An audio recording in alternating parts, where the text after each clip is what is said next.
Good morning students. Class fourth हमने class fourth की exercise 6.2 शुरू की हुई थी और इसके हमने 7 क्वेश्चन भी कर लिए हुए हैं। तो चलो आज हम क्या करते हैं, इसका अगला क्वेश्चन करते हैं। अगला क्वेश्चन क्या है? क्वेश्चन नंबर 8 करना है। Find the common factors of. तो किस किस के कॉमन फैक्टर निकालने हैं आपने? 25 एंड 15। इसको मैंने इसका आंसर तो लिख दिया आपके सामने, 5 लिख दिया, लेकिन ये आंसर आया कैसे है मैं आपको करके बताता हूँ। क्वेश्चन नंबर 8 का ए part. Question number 8 A part.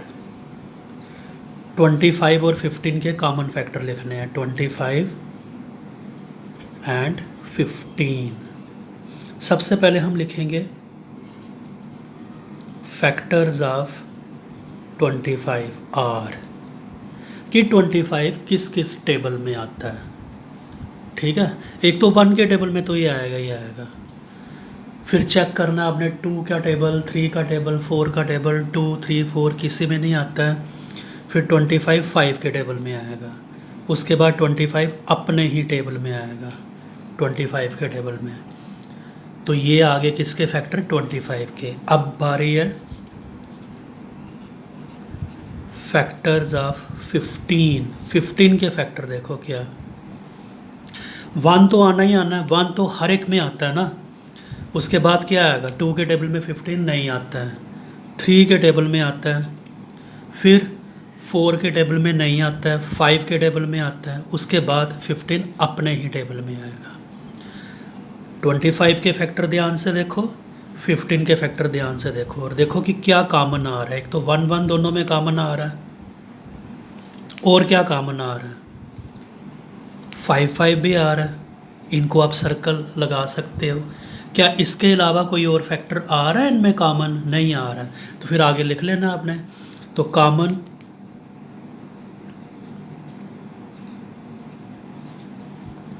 Factors of किसके? 25 एंड 15। 25 और 15 के कॉमन फैक्टर क्या है? एक तो 1 आ रहा है, और फिर क्या आ रहा है? 5 आ रहा है। ख़त्म हो गया ये। इस तरह से करना है आपने, तो कितने आसान है ये, कोई मुश्किल नहीं है। ठीक है, ऐसे हम इसका अगला पार्ट देखते हैं, जो इसका बी पार्ट है। उसमें देखते हैं हमने किस किस के कॉमन फैक्टर निकालने हैं। तो इसको मिटाता हूँ मैं पहले।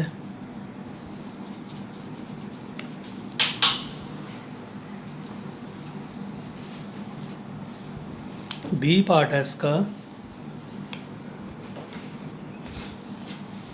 उसमें क्या करना है आपने? 8 और 12 के निकालने हैं।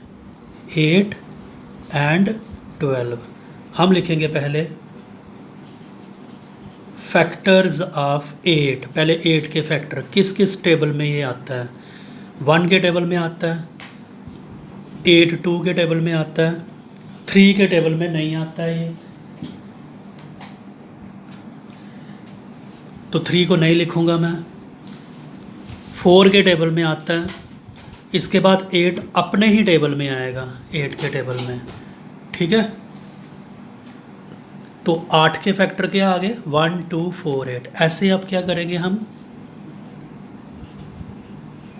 फैक्टर्स ऑफ 12 के भी हम लिखेंगे। तो 1 तो आएगा ही आएगा, 1 के टेबल में तो हर एक नंबर आता है ना। फिर 2 की टर्न है, 2 के टेबल में भी आता है 12। फिर 3 के टेबल में भी आता है, 4 के टेबल में भी आता है, फिर 6 के टेबल में आएगा 12, और उसके बाद 12 अपने ही टेबल में आएगा। अब 8 के फैक्टर देखो और 12 के फैक्टर देखो, और क्या कॉमन आ रहा है उनको सर्कल कर लो। 1 1 आ रहा है, और देखो क्या कॉमन आ रहा है? 2 2 आ रहा है, और 4 और 4 भी आ रहे हैं। तो हम लिखेंगे कॉमन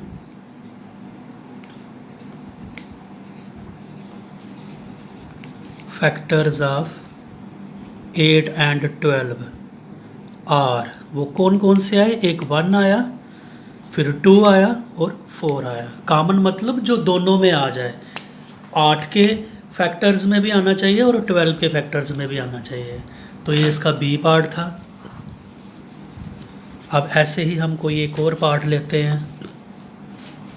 इसका हम पार्ट लेते हैं, हाँ, एक डी पार्ट ले लेता हूँ मैं आपके सामने। डी पार्ट देखो, डी पार्ट में किसके आपने फैक्टर निकालने हैं? 14 एंड 28। 14 एंड 28 हम लिखेंगे फैक्टर्स ऑफ 14 आर। और देखना 14 कौन कौन से टेबल में आता है। एक तो 1 के टेबल में आएगा, 2 के टेबल में आएगा, 3 के टेबल में 14 नहीं आता है, 4 का टेबल भी छोड़ दो, 5, 6, 7 के टेबल में आता है फिर ये, और उसके बाद 14 अपने ही टेबल में आएगा। तो ये फैक्टर्स आ गए किसके? 14 के। क्या क्या आया? 1, 2, 7 एंड 14। ऐसे हम लिखेंगे फैक्टर्स ऑफ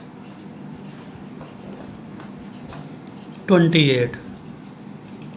28 देखेंगे हम किस किस फैक्टर में किस किस टेबल में आते हैं। 1 के टेबल में आएगा, 2 के टेबल में आएगा, 3 के टेबल में नहीं आता है, 4 के टेबल में आता है, फिर ये 5 के टेबल में नहीं आएगा, 6 के टेबल में भी नहीं आएगा, 7 के टेबल में आता है फिर ये, फिर उसके बाद ये आएगा 28। 14 के टेबल में भी आता है ये, 14 2s are 28 होता है, ठीक है।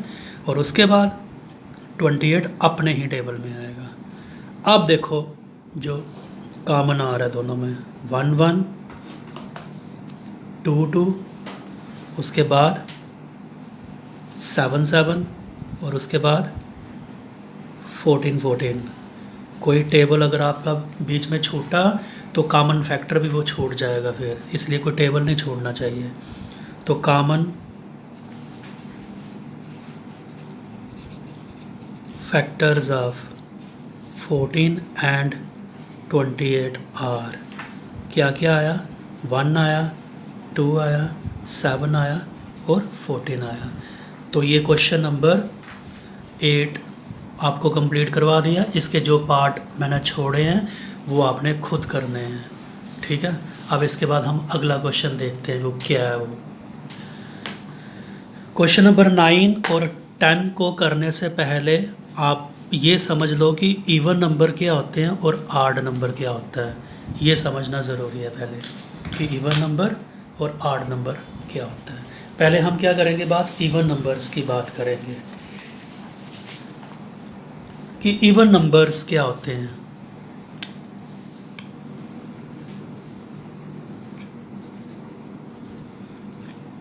वो सारे के सारे नंबर जिनके वंस प्लेस पे क्या लगा हो, 0 लगा हो, 2 लगा हो, 4 लगा हो, 6 लगा हो, 8 लगा हो, वो कौन से नंबर होते हैं? इवन नंबर होते हैं। अभी वंस प्लेस का मतलब क्या? जैसे मान लो कि मेरे पास कोई एक नंबर है 2 0 8 6।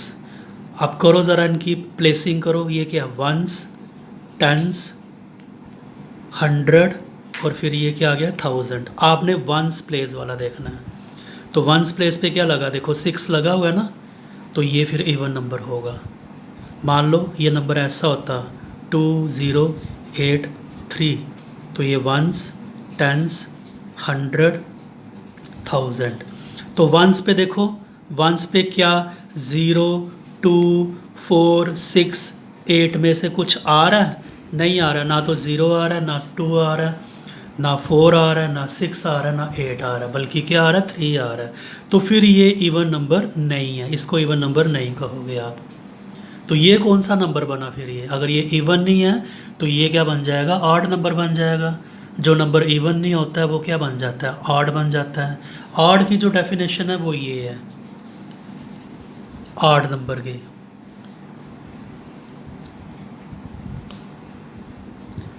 ऑड नंबर पे क्या होता है? वंस प्लेस पे क्या होना चाहिए? या तो 1 होना चाहिए, या 3 होना चाहिए, या 5 होना चाहिए, 7 हो, 9 हो। वंस प्लेस पे अगर ये नंबर्स हो तो वो क्या बन जाता है? ऑड नंबर बन जाता है। जैसे ये देखो 1 2 3 6 7, तो इसका देखो ये वंस आ गया, ये टेंस आ गया, ये 100 आ गया, ये क्या आ गया? 1000 आ गया, ये क्या आ गया 10,000। आपने क्या देखना है, आपने सिर्फ वंस देखना है। तो वंस पे क्या आ रहा है, यहाँ पे 7 आ रहा है ना, तो ये देखो, तो 7 के लिए क्या आता है, ऑड नंबर। ये क्या बन जाएगा फिर, ऑड नंबर बन जाएगा ये, ठीक है। तो ये थे इवन और ऑड नंबर्स। तो इवन और ऑड नंबर का अगर कंसेप्ट आपको पता चल गया, अगले 2 क्वेश्चन जो हैं वो खुद ही कर लोगे आप। ये देखो, ये नंबर है, आपने बताना है कि इनमें से इवन नंबर को आपने सर्कल करना है। तो वंस प्लेस पे देखो 4 लगा हुआ है, ये इवन है, ये वाला भी इवन है, ये इवन है, ये इवन है, ये इवन नहीं हो सकता। क्यों नहीं हो सकता, ये देखो वंस पे क्या लगा हुआ है, 9 लगा हुआ है। तो जिसके वंस पे 1 लगा हो, 3 लगा हो, 5 लगा हो, 7 लगा हो, 9 लगा हो, अभी थोड़ी देर पहले तो बताया वो क्या होता है, ऑड होता है। तो ये इवन नहीं है, ये भी नहीं इवन है, क्योंकि वंस पे क्या लगा हुआ है, 7 लगा हुआ है। ये इवन है क्योंकि वंस पे क्या लगा हुआ है, 6 लगा हुआ है। तो ये क्वेश्चन हो गया। ऐसे ही इनमें हमने पहचान करनी है कि इनमें ऑड कौन से हैं। 8 एग्जैक्टली सिंगल डिजिट है, तो ये तो इवन है, ठीक है। इवन नंबर की क्या पहचान होती है, 0 2 4 6 8। 21 ऑड है, क्यों ऑड है, वंस पे देखो क्या लगा हुआ है, 1 लगा हुआ है। इधर वंस पे देखो क्या लगा हुआ है, 5 लगा हुआ है। वंस पे देखो क्या लगा हुआ है, 9। तो ये भी ऑड ऑड ऑड, ये ऑड नहीं है, ये इवन है। क्यों, वंस पे क्या लगा हुआ है, 0 लगा हुआ है, तो ये तो इवन में चला जाएगा। ये ऑड है क्योंकि वंस पे क्या लगा हुआ है, 3 लगा हुआ है ना, तो ये क्या हो गया, ऑड हो गया। वंस पे क्या लगा हुआ है, 2, तो ये फिर इवन में चला जाएगा, ऑड में नहीं। इसको आप सर्कल नहीं कर सकते। 103 वंस पे क्या है, 3, तो ये ऑड है, इसको सर्कल कर देंगे हम। अब देखो अगला क्वेश्चन है, write down all even number between 40 and 60। 40 और 60 के बीच में जितने भी इवन नंबर आते हैं ना, वो लिख दो। क्वेश्चन नंबर 11, 40 और 60 के बीच में इवन नंबर लिखने हैं। Even numbers between 40 and 60 are. 40 और 60 भी इवन नंबर हैं, लेकिन इनको नहीं लिखना, इनके बीच वाले जो हैं, तो वो 42 आएगा, और 44, 46, 48, 50, छूटना नहीं चाहिए कोई भी, 52, फिर 54, उसके बाद क्या आएगा 56, 58, आगे क्या आएगा 60। लेकिन 60 को नहीं लेना है क्योंकि 60 के पीछे पीछे रहना है, तो एंड वाला क्या आएगा 58। इसको मैं क्या करूँगा, मिटा दूँगा। ये क्वेश्चन नंबर 11। क्वेश्चन नंबर 12 देखते हैं क्या कहता है वो। क्वेश्चन नंबर 12 में है, write down all odd number less than 20। 20 से छोटे odd number, odd numbers less than 20 are. वो सारे के सारे ऑड नंबर लिख लो जो 20 से छोटे हैं। 1 से शुरुआत करोगे, 1 3 5 7, बीच में एक छोड़ते जाओ तो अगला मिल जाएगा। 7 के बाद 9, फिर 11, फिर 13, 15, 17 और फिर 19। ये देखो 19 तक। तो ये सारे के सारे 20 से छोटे भी हैं और सारे के सारे ऑड भी हैं। क्वेश्चन नंबर 12 हो गया ये। इसके बाद हम करेंगे बात क्वेश्चन नंबर 13 की। इसको आपने खुद करना है, बहुत ही इजी क्वेश्चन है। देखो ना क्या है, 130 और 150 के बीच में जितने भी ऑड नंबर आते हैं वो लिख देने हैं।